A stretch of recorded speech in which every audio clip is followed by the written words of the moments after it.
Hi, Levi. Same thing to you as I said to your brother. I hope that all of you feel better very soon.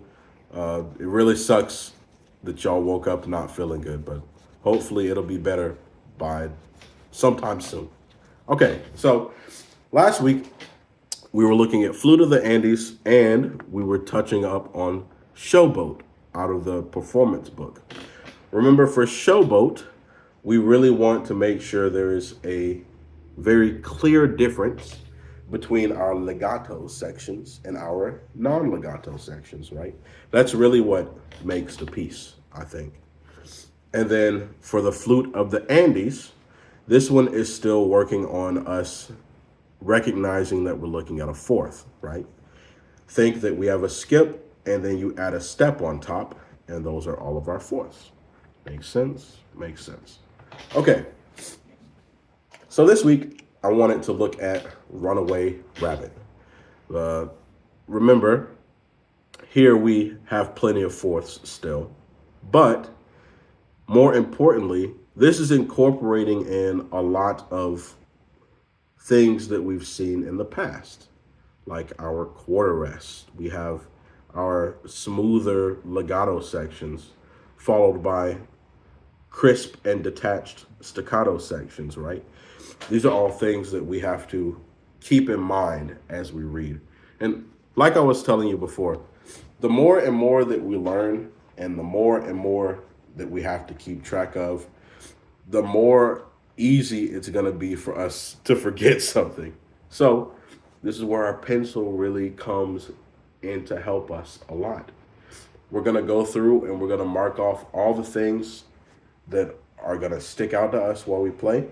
And then whenever we see it, it'll be like, oh yeah. And it'll be one less thing we have to worry about. I promise it'll make things a lot easier. So we look for any repeats. We don't have any. It's just the end of the piece. Great. We look for our time signature. We're in 3/4. Boom. 3 beats in every measure. Next, we got to look for any different dynamic changes. So at the start, we're mezzo forte. Okay. Let's go through. Let's go through. Let's go through. Let's go through. Oh, at measure 17, we get back to being piano. Okay. Is that the only time it changes? Let's go. Oh, and then at measure 19, we get nice and big and forte. All right. Aside from that, we don't have any dynamic changes. Cool. All right.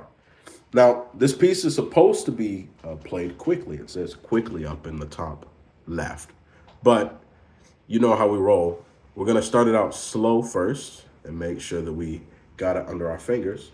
And then we can speed it up later, right? So, first things first, we're starting on a treble C in our right hand.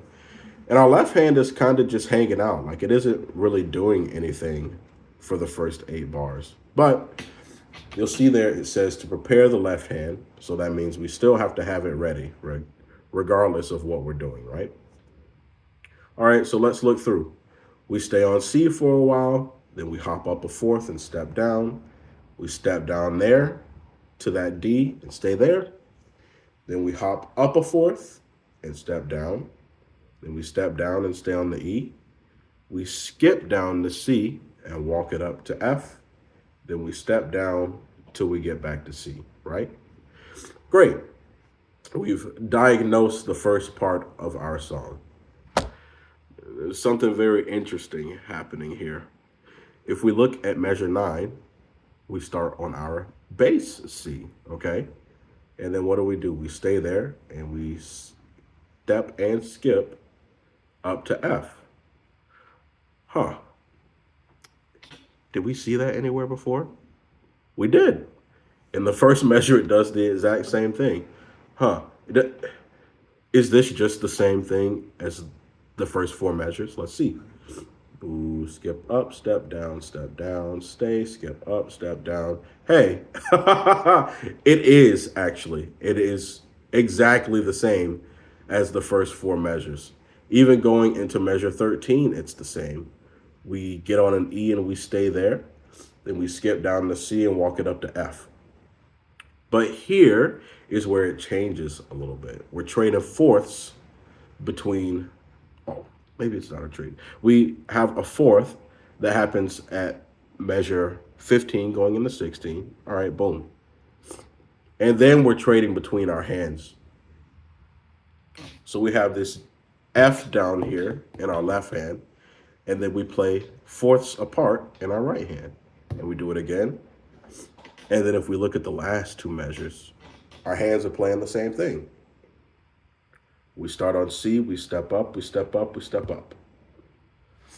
And then in our right hand, we step up and we play a fourth under it at the same time. So, yeah, I want you to look at this week, work on it, run it, and we'll talk about it next time. I also want you to work on your major scales. I didn't forget. So at 75 beats per minute, I want you to do your C major, your G major, your D major, and your A major. And remember, we're going for accuracy here. So instead of doing it in quarter notes, we're going to play them in half notes. That should give us enough time to think, okay, what's my next note?